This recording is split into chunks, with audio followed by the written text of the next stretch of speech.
Welcome back to the Datarekha audio guide. I'm Diya. And I'm Arjun.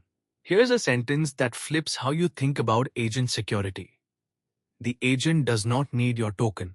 The tool runner does. Get that? And a whole class of breaches just closes.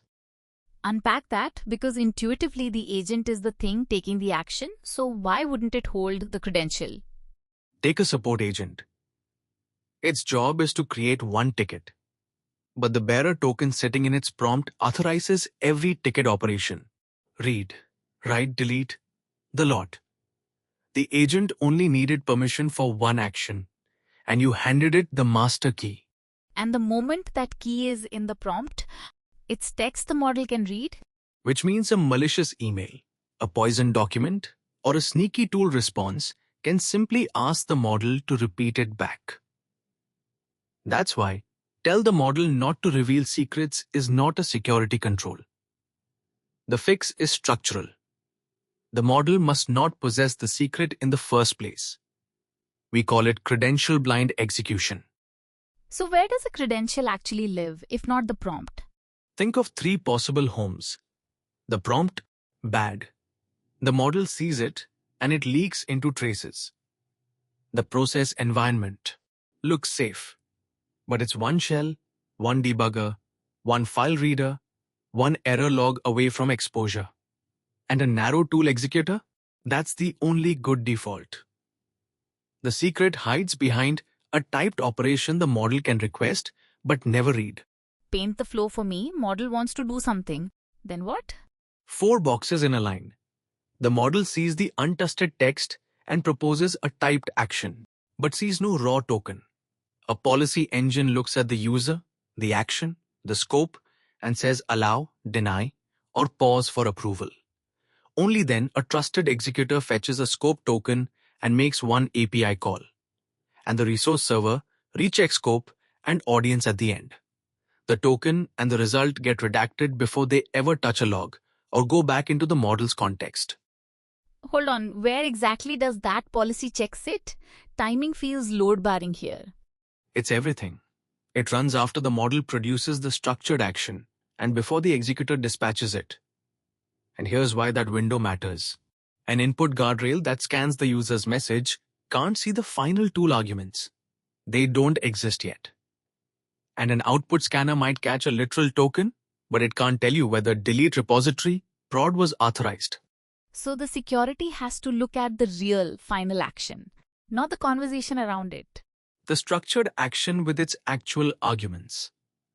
That's the only thing that tells you the truth. The model's confidence is irrelevant. A deterministic policy makes the call. Now suppose a token does leak anyway. Is it game over? Not if you've given it the right 4 properties.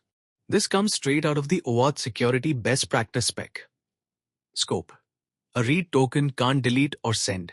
Full stop. Audience. A token meant for drive gets rejected by Slack. Lifetime. Keep it short, so the replay window is tiny. And sender constraint. The token is bound to the client that owns it, using DAPOP or mutual TLS, so a thief holding only the token string can't actually use it.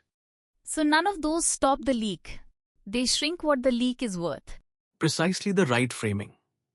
They don't excuse a leak. They make a leaked credential less reusable and less powerful.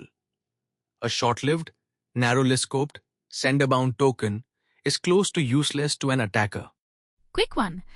Doesn't PKCE handle the stolen token problem? I hear it constantly.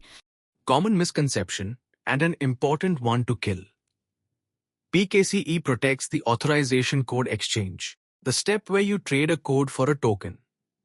Once an attacker is holding an actual bearer access token, PKCE is no longer the relevant control. At that point, it's audience restriction, short lifetime, downstream reauthorization, and proof of possession doing the work. And the really destructive actions, sends, deletes, payments, do those get special treatment? Approval gates, anything irreversible. A send, a delete, a payment, a deployment, a permission change, pauses and shows a human the exact action and the exact destination before it fires. The agent's decision is never proof that the user actually permitted it. And how would you even test that your defenses hold without risking a real key? Canary strings and fake services. You use an inert test token, something like toke demo read 7f3r, a string that goes nowhere, and you simulate a planner that's been hijacked by an injected document. It tries to send the fake secret to an attacker destination, and your deterministic policy denies it on missing scope, on a non-allolisted destination, on the secret detector firing. The executor never receives anything real. Then you measure the leakage rate, the false positives, the approval burden, the added latency. One sentence to walk away with. Don't ask the model to keep a secret. Keep the secret away from the model. Authorize the real action at runtime, and make any leaked token short-lived, narrow, and bound to its owner. The model proposes, the executor holds the key. That's the Datarekha audio guide. See you in the next one.